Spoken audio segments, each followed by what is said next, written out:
기도하겠습니다. 좋으신 아버지 하나님, 오늘도 저희들에게 이 아침의 시간을 허락하여 주시고 또 주님의 말씀을 묵상하게 하시니 감사를 드립니다. 주님, 우리가 믿음으로 살아갈 때 세상에 여러 도전들이 있고 그로 인해서 우리에게 어려움이 있지만 그러할수록 더욱더 주님께 집중하는 우리의 삶의 자리가 되게 하시고 오늘도 우리에게 허락되신 그 말씀 붙들고 담대하게 살아가는 저희들 되게 하여 주옵소서.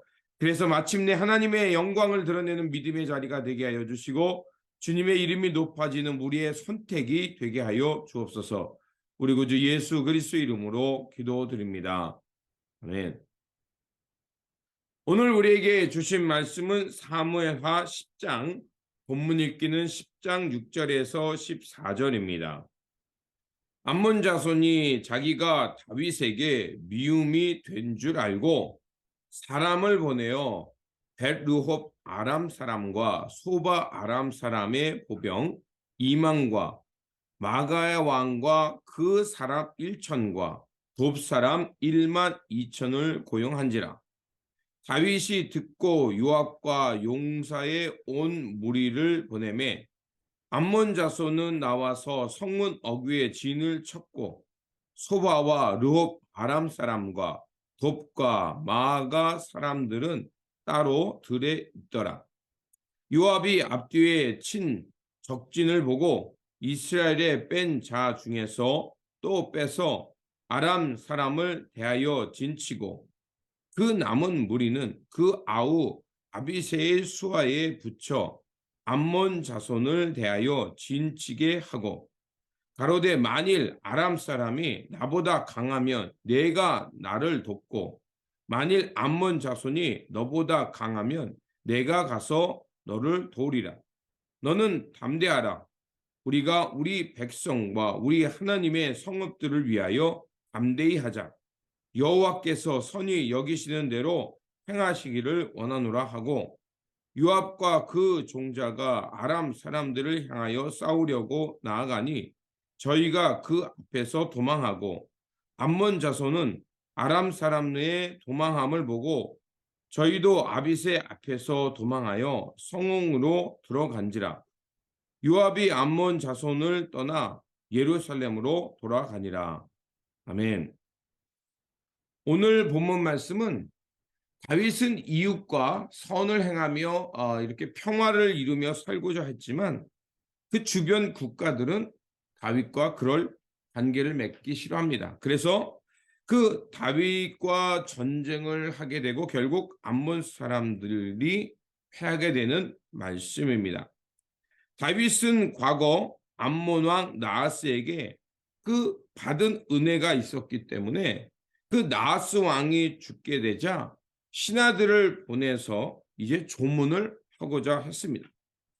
그런데 그 나하스의 아들인 한우는 다윗의 신하들이 조문 온 곳을 오히려 자신들을 정탐하러 온 것으로 또 전쟁을 위해서 정탐꾼을 보냈다고 생각해서 그 조문객들을 무례하게 행동합니다.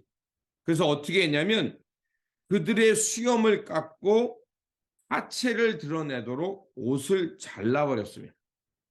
중동에서 이 수염이 깎이고 하체가 드러난다는 것은 곧 죽음을 의미하는 겁니다.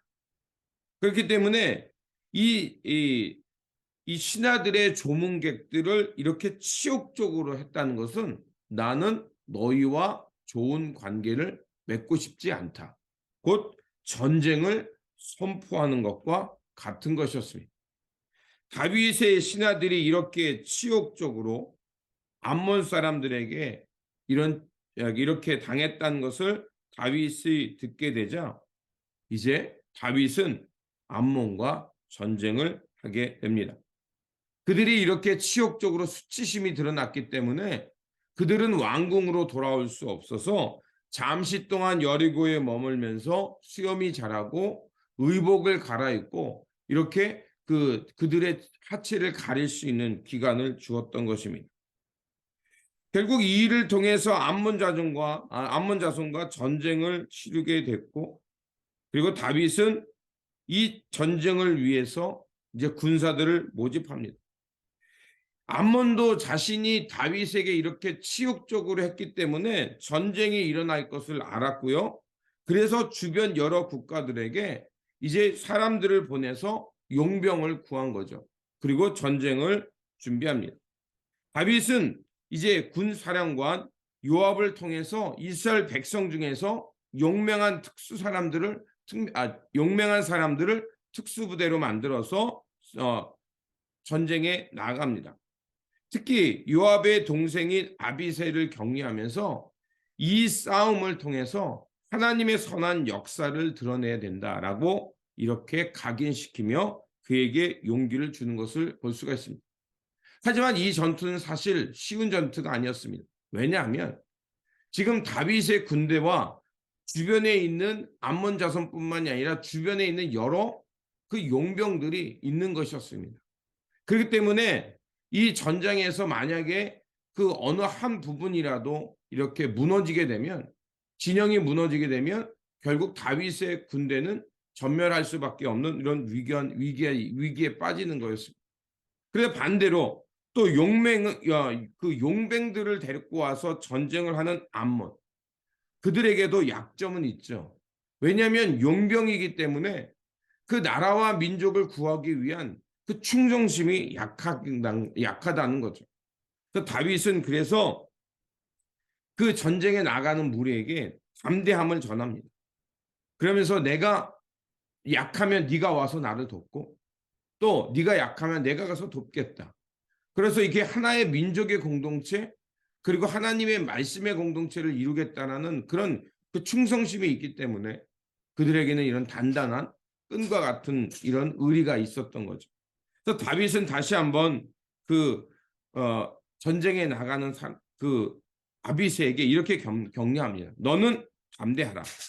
우리가 우리 백성과 우리 하나님의 성읍들을 위하여 담대히 하자. 여호와께서 선히 여기신 대로 행하시기를 원하노라. 이 끝은 하나님께 맡기는 겁니다. 우리가 할 수 있는 최선을 다하고 우리가 하나님의 말씀과 하나님의 말씀의 공동체를 위해 우리가 힘을 낼 수 있는 것은 바로 하나님의 뜻을 위해 우리가 이 일에 나갔다는 것입니다. 우리가 인생을 살아가면서 또 믿음을 가지고 이 세상에서 그 하나님의 선을 행하며 나아갑니다. 그런데 세상은 그것을 오해하고 악용합니다. 우리가 추구했던 방향을 오히려 저항하거나 우리가 행했던 것에게 모욕감을 줘서 막으려고 합니다. 그럴 때 우리는 흔들릴 수밖에 없고 우리가 가는 길에 대해서 주저하게 됩니다. 그럴 때 그 다윗이 그 아비새를 격려한 것처럼 우리가 가져야 할 것은 하나님을 향한 담대함입니다. 비록 흔들릴지 모르지만 그러나 하나님을 바라보면서 우리가 담대함으로 용기를 내며 믿음의 길을 선택할 때 그 모든 것이 합력하여 선을 이룬다는 그 바울의 고백처럼 우리 삶 속에 이렇게 하나님께서 승리하시는 역사가 있을 거라 믿습니다. 그러므로 우리가 하나님의 뜻, 하나님의 선을 행할 때 세상이 우리에게 무례함에게 다가올 수 있습니다. 그럴 때일수록 그 무례함을 보는 것이 아니라 하나님께 집중하면서 하나님의 뜻을 향해서 믿음의 길을 선택하시기 바랍니다. 그러면 틀림없이 하나님께서 그 좋은 결과, 즉 하나님이 이 일을 행하셨구나, 하나님의 영광이 드러나는 결과를 보게 될 것이라 믿습니다. 그러므로 오늘도 우리에게 주어진 이 삶의 자리에서 어려움을 만날 때, 그래서 때로는 흔들릴지 모르지만 담대함으로 하나님께 집중하면서 믿음의 길을 가는 저와 여러분들이 되시기를 주님의 이름으로 축원드립니다. 기도하겠습니다. 좋으신 아버지 하나님, 오늘 이 말씀을 통해서 다윗도 이 암몬 자손과 전투를 할 때 그는 두려웠고 또 여러 가지 위기가 있었을 것입니다. 그러나 다윗은 그럴 때일수록 하나님께 집중하였고 또 하나님께서 주시는 마음으로 담대함으로 하나님께 결과를 맡기며 믿음으로 나아갔습니다. 주님, 오늘도 우리가 살아가는 이 삶 속에서 여러 가지 도전이 있습니다. 우리가 선을 베풀고자 하지만 사람들은 그것을 곡해하기도 하고 거부하며 저항할 때도 있습니다. 그럴 때일수록 하나님께 집중하는 믿음의 사람이 되게 하여 주시고 주님의 길을 믿음으로 선택하면서 담대하게 나아갈 수 있는 우리의 삶의 자리가 되게 하여 주옵소서. 오늘의 이 삶도 주님 손에 맡깁니다. 주님께서 친히 주장하여 주시고 이끌어 주시옵소서. 우리 구주 예수 그리스도의 이름으로 기도드립니다. 아멘.